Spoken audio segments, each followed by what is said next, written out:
How do you make being on the brink of World War III funny? Listen up. Listen up.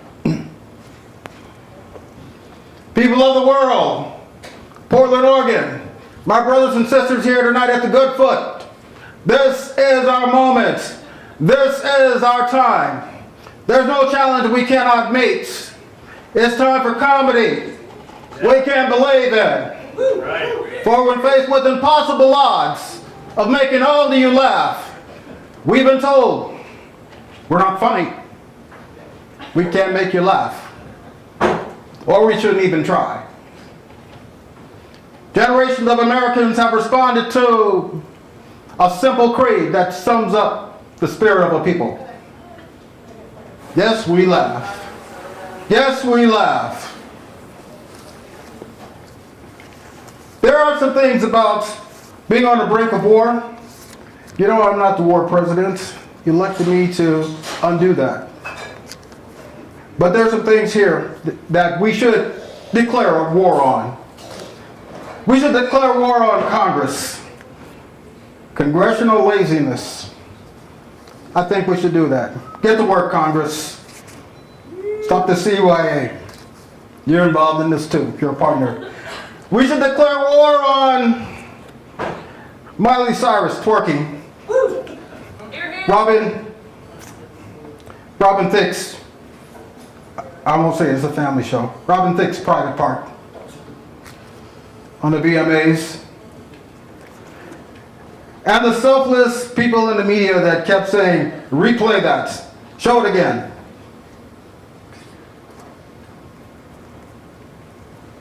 Things we should declare war on.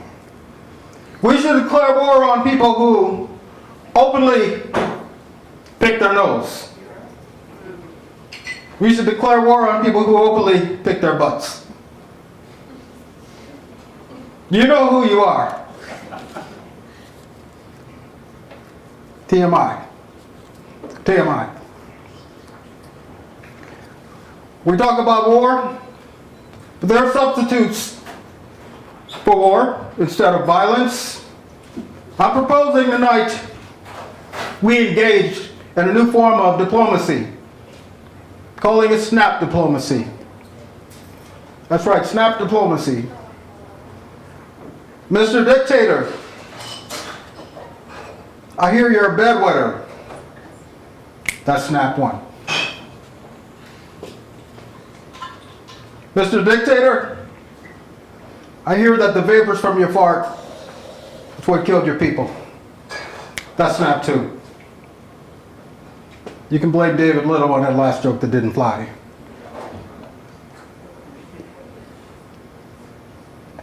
Mr. Dictator, what you've done is so horrendous that I hear you're constipated with evil, and America needs to give you an enema. That's not three. Things we should declare war on. There's also different ways, again, of accomplishing peace. And I think we can adopt another way in addition to snap diplomacy. I'll call it musical diplomacy. Musical diplomacy would involve singing to your enemy when you disagree.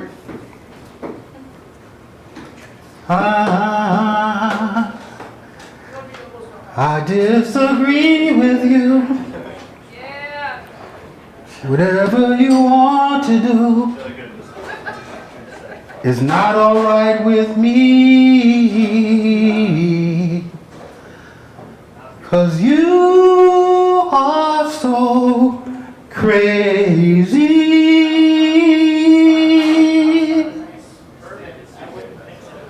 Thank you for listening, Goodfoot. I'll let you go back to David Little.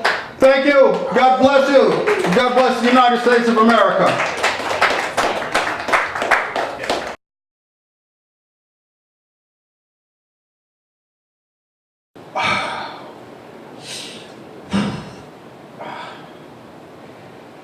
I need a hit.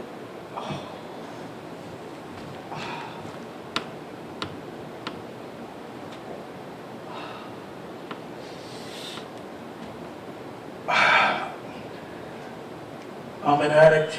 I need a hit. Please hit me up on YouTube. Big David Little. Big David Little. I need some hits, folks.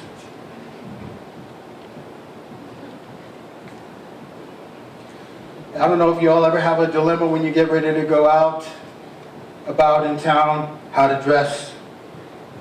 I have those concerns too. Because on one level, you don't want to look like a crime victim, right? You don't want to dress too hoity-toity, itsy-bitsy, you know, so somebody just look like a target, you know, but then you don't want to look too gangster either. And sometimes you get profiled and things like that, and so when I'm struggling with that dilemma sometimes, I just stay home. No, but like, I was upstairs, and you guys ever been carded or something like that? I was carded, which was unusual because I'm like here every week, and I'm upstairs writing what I'm going to talk about. She carded me, lady carded, she was just doing her job. You know, so I'm thinking, you know, she looks, he says, give her my ID and everything like that. She says, is your name really David Little? No. She said, is your last name really Little?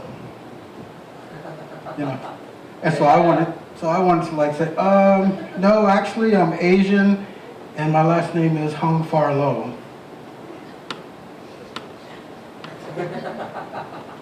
That was funny a couple of weeks ago. Anyway, I don't know anybody commute without a car? Folks like me, I just commute out and about.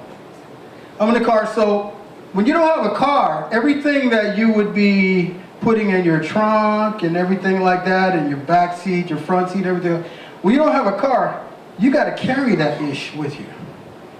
You're carrying, anybody feel me on that? Yeah. You're carrying bags, you're carrying what other people would throw in the trunk.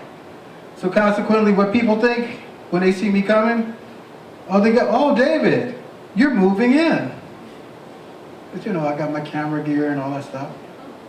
I wish I just played an instrument. I could just have a guitar case and people would shut up, but I got all these bags, so constantly when I'm leaving work, you know, oh, David, you're moving out.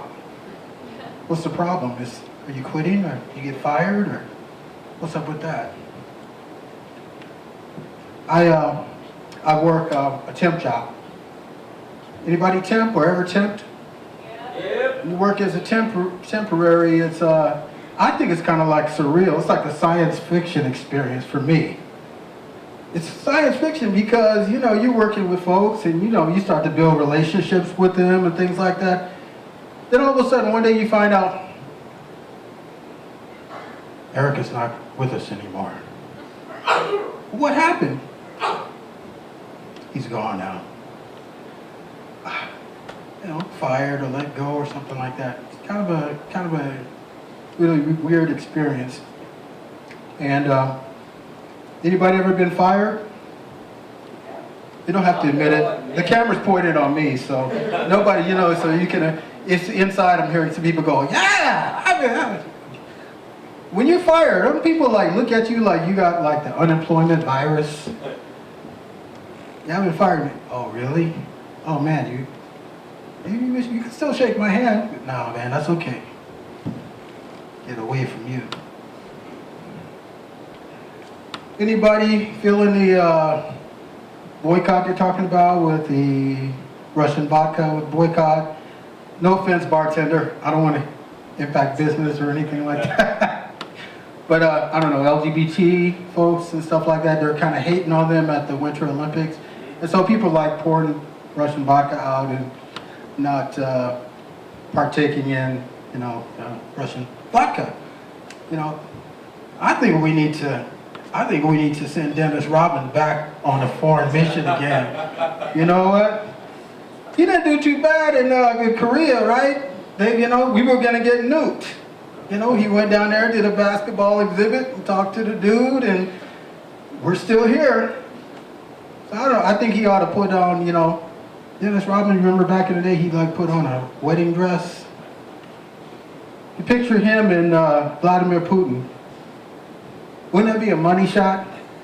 You know, president, you know, okay, you know, you don't like me, you know, you think I'm an a-hole. I'm sitting at Dennis Rodman. You can meet with him, sit down for the photo ops and see how happy or surprised you look. Funny thought. Anybody been married before? By applause?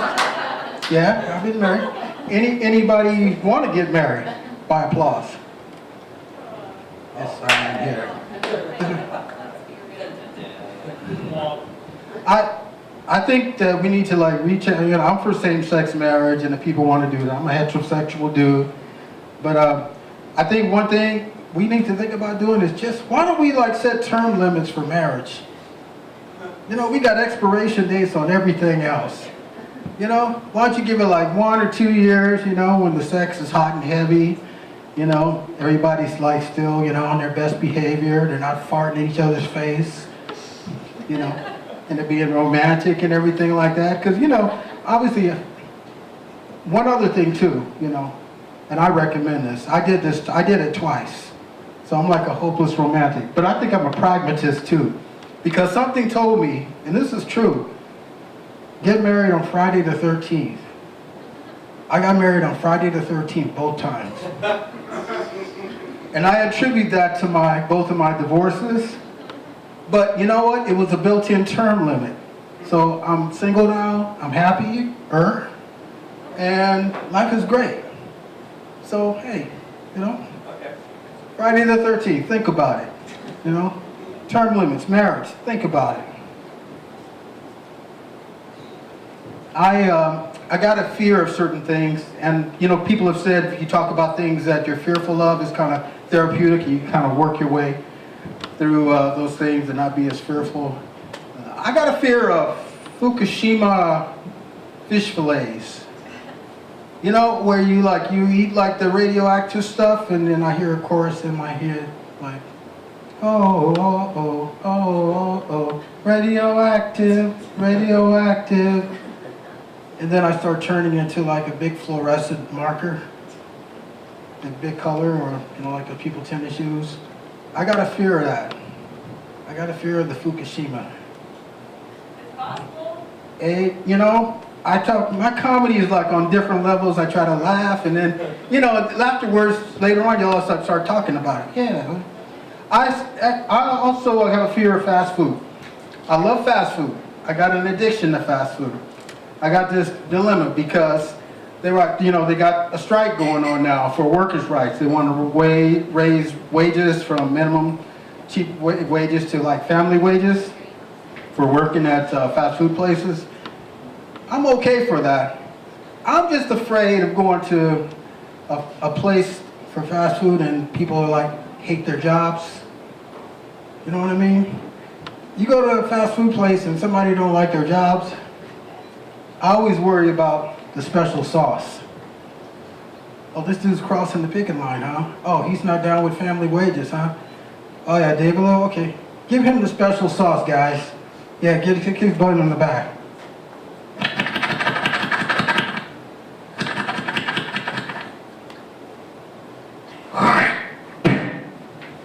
Your burger's ready, David. I got a fear of that. So I always look at a place and I make sure people like are happy, you know, they don't hold it against me, you know. No special sauce in my food, please.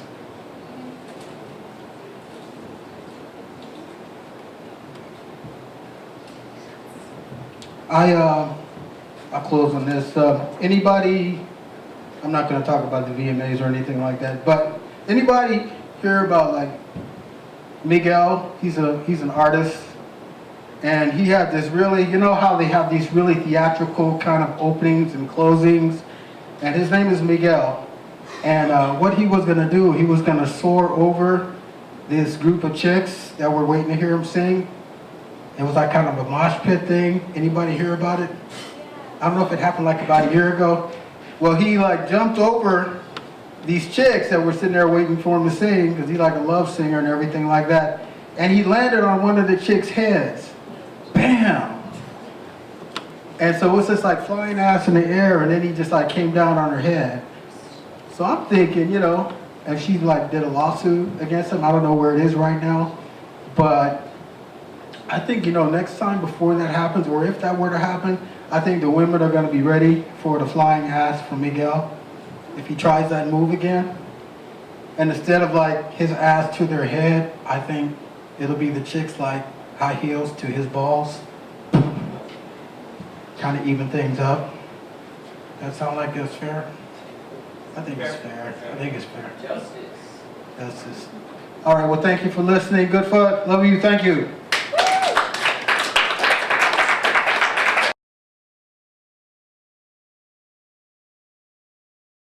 And I'm going to do something a little different tonight. I try to do something different. Some people always want comedy and laughs and yucks and all that stuff. I just try to be entertaining. And but I'm going to do something that involves talking about like a story, kind of like a long story. But anybody ever fall in love?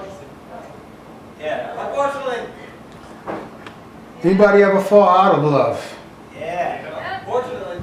I'm going to talk a little bit about falling out of love, and I'm going to talk about it through the prism of a payphone.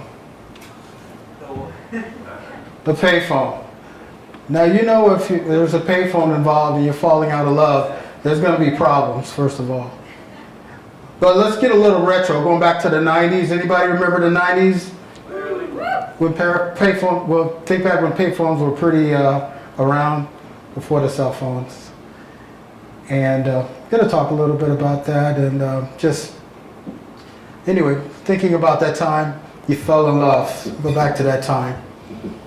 You always like to look forward to talking to that person. You hang up the phone, you want to call right back. You love the sound of their voice. Falling out of love. Falling out of love is a little bit different. And it's challenging, especially if you're at a payphone. Reason being, a payphone, you have around the ear part of it, the dirty earwax juice of other callers. And around the mouthpiece, you have the dirty coughs, sneezes, and lip juice of folks. So you have to really love this person to deal with a dirty hygiene payphone call. You also have anybody ever, when you use a payphone, you ever go there and you pick up the phone, you put your money in, and then they tell you owe money. They tell you that you owe money from not only your call, but the previous call. So you try to call collect to the person that you're falling out of love with. Falling out of love. But she won't take the charges for the call. So I'm going to tell my story. I'm going to need a hand band, which means I'm going to need y'all to kind of clap to the beat and go something like this.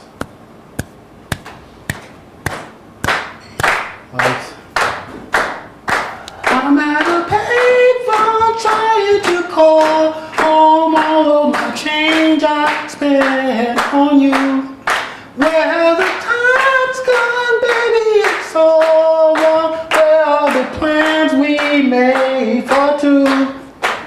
Yeah, I know it's hard to remember the people we used to be. It's even harder to picture that you're not here next to me. You say it's too late to make it, but is it too late to try?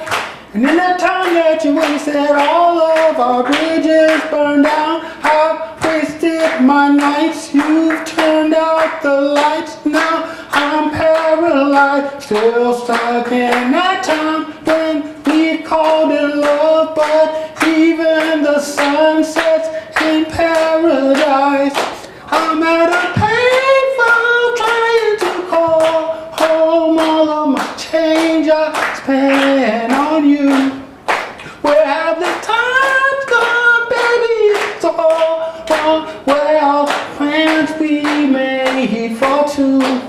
If happy ever after did exist, I would still be holding you like this.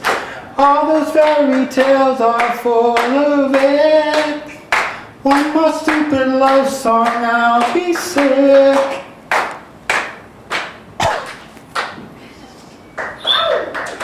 Thank you, handbag. There's other types of phone calls that if you're at a payphone and you're falling out of love, that feeling of falling out of love. There's the amnesia call. Anybody ever have the amnesia call? That person you're really in love with, you're really attracted to, they don't remember your name. And in fact, you know, you try to, hello? Yes, this is David. David Little. The one with the black cap on and the empty wallet. David. No, I'm not Eric. I'm not Derek. I'm not the other dude. Help me out, handband. Oh, you turn your back on tomorrow, 'cause you forgot yesterday. I gave you my love to borrow, but you just gave it away. You can't expect me to be fine.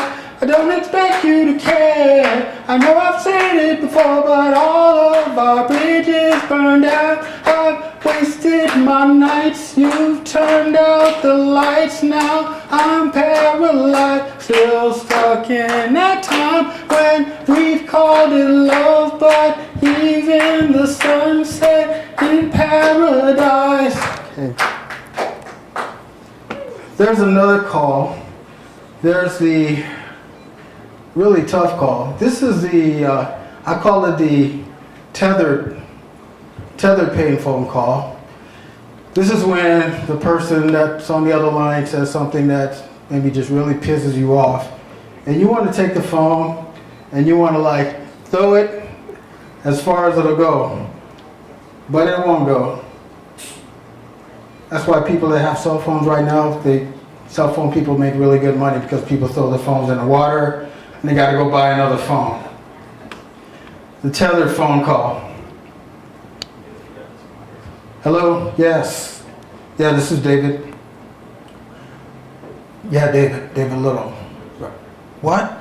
You got another boyfriend? What about us? What about, hello? Hello? Before she hangs up, you're so angry, you probably would have said something like this.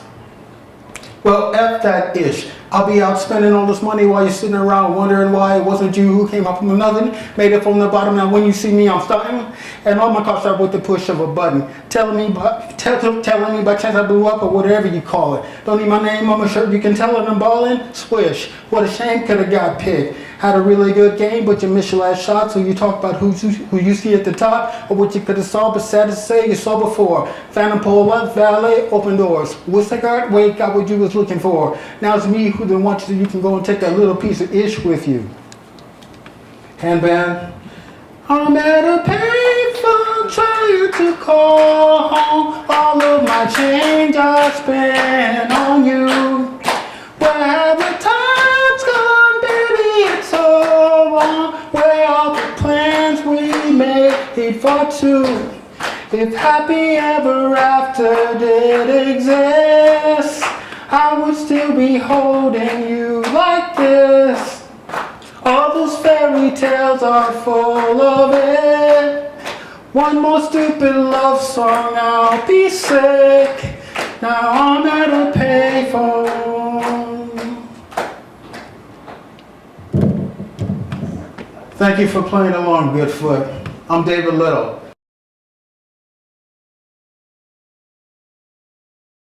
I'm going to talk a little bit about something in between fantasy and reality called the David Little Zone.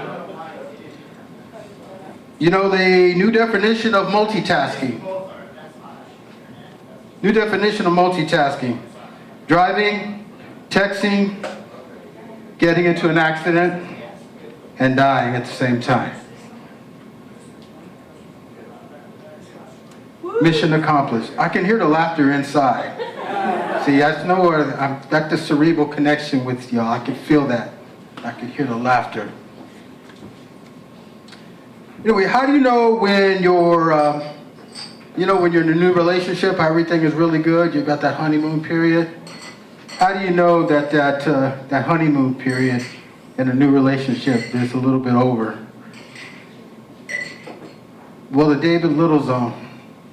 That tells me it's when she no longer worries about hiding when she has to break when, too hard. She feels so comfortable, so close to you, reading the highest decibels of booty air, affection. You are the lucky man to receive her funkiest love aroma. Delivered just like a newborn baby, labor pains, just for you. So ladies, show them you care. After the show. And if you do it in the show, blow it that way. You can laugh. It's okay. Anyway. That's in the David Little zone. Welcome to the David Little zone. In the David Little zone, I learned never to laugh at your woman during an argument, especially if she speaks broken English or if English is her second language, while they cut you out to the best of their ability. I learned that firsthand. I've had international women cuss me in broken English, and David, you are cheap. What? You are cheap. I said, well, I have to reply that, they say that, I guess that makes you a gold digger, and I guess it's true that opposites attract. David, you are son of beach. What? David, you are son of beach. David, you are asshole. What? Asshole. I replied, God bless you. Sound like you were sneezing. I'll take my asshole aspirin, and you take your bitch control pills. Okay? Hey, put the knife down. Put the knife down. When the knives get involved, that's when I start talking broken English to make sure she understands. No, please, put the knife down. No sticky me.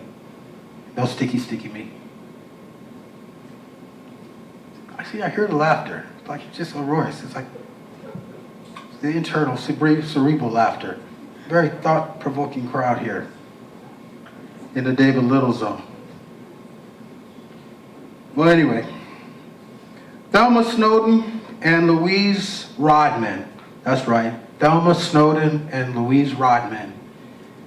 Come home, shut up, and don't drive us over the cliff with you.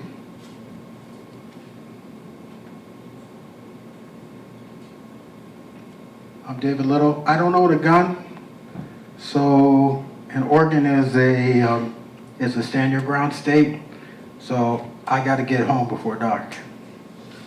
It's okay to laugh. It's not too soon. It's okay to laugh. Anyway, if we're going to learn to live together, we need to learn how to laugh together. So I hope if I didn't make you laugh, I at least made you smile. And if I didn't make you smile, I hope I made you think about something in a different way. All right. My name is David Little. Thank you, Goodfoot. I love this place. Thank you.